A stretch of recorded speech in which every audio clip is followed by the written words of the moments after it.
শেখ হাসিনা পালিয়ে যাওয়ার পর বাংলাদেশের অন্তর্বর্তীকালীন সরকার নিয়ে যুক্তরাজ্যের কমনওয়েলথে যে প্রতিবেদনটি জমা দেওয়া হয়েছে আসলে সেটি সমস্ত মিথ্যা এবং বানোয়াট এবং বিভ্রান্তিকর তথ্য দিয়ে প্রতিবেদনটি জমা দেওয়া হয়। বাংলাদেশের অন্তর্বর্তীকালীন সরকারের সমালোচনা করে যুক্তরাজ্যের একদল এমপির দেওয়া প্রতিবেদনটি প্রত্যাহার করা হয়েছে। ক্ষমতাচ্যুত প্রধানমন্ত্রী শেখ হাসিনা সরকারের পক্ষ নিয়ে ওই প্রতিবেদনটি তৈরি করা হয়েছে বলে অভিযোগ ওঠার পর এই পদক্ষেপ নিয়েছেন তারা। যুক্তরাজ্যের কমনওয়েলথ বিষয়ক অল পার্টির পার্লামেন্টারি গ্রুপ গত নভেম্বরে ওই প্রতিবেদন দেয়। তাতে বাংলাদেশের বর্তমান অন্তর্বর্তীকালীন সরকারের সমালোচনা করা হয়। ওই প্রতিবেদনে অনেক তথ্য সঠিক নেই বলে তারা উল্লেখ করেছেন। যুক্তরাজ্য সরকারের কর্মকর্তারা বলেন, হাউস অব কমন্স একজন এমপি অভিযোগ দেওয়ার পর ওই প্রতিবেদন আর বিতরণ করা হচ্ছে না। বিষয়টি পর্যালোচনা করা হচ্ছে। বাংলাদেশের আন্দোলনের মুখে শেখ হাসিনা সরকারের পতনের পর গত নভেম্বরে বাংলাদেশে চলমান পরিস্থিতি শীর্ষক এই প্রতিবেদন সংবাদ মাধ্যমের কাছে প্রকাশ করা হয়।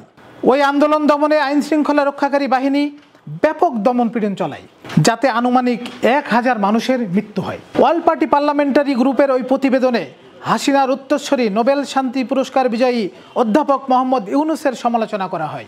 এপিজি চেয়ার কনজারভেটিভ পার্টির অ্যান্ড্রু রোশিনডেল একটি সংবাদ বিজ্ঞপ্তিতে লিখেছেন, বাংলাদেশের একটি সমৃদ্ধ ভবিষ্যৎ হওয়া উচিত, যেখানে শুধু ক্ষমতাসীনদের সমর্থকদের জন্য নয় বরং সবার জন্য সুযোগ থাকবে।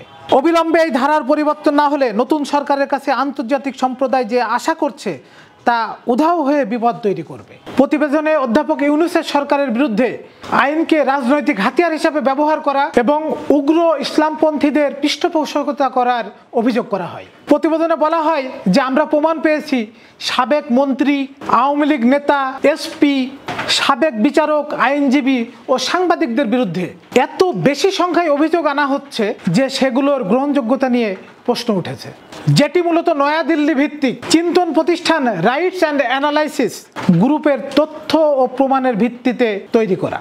এছাড়া সম্প্রতি বাংলাদেশের অন্তর্বর্তী সরকার নিয়ে বিভ্রান্তিকর প্রতিবেদন দিয়েছিল উল্লেখ করে এর নিন্দা জানান বাংলাদেশি বংশোদ্ভূত ব্রিটিশ সংসদ সদস্য রূপা হক। এক্স বার্তায় রূপা হক লেখেন, ওই প্রতিবেদনে ইউনিশ সরকারের বিরুদ্ধে একতরফা অভিযোগ আনা হয়েছে আর এসব অপতথ্য ব্যাপকভাবে গণমাধ্যমেও ছড়ানো হয়েছে। এটি যুক্তরাজ্য সরকারের নীতিকেও বিভ্রান্ত করেছিল। হাউস অব কমন্সকে রূপা হক জানিয়েছেন, এই প্রতিবেদনের কোনো প্রাসঙ্গিকতা নেই।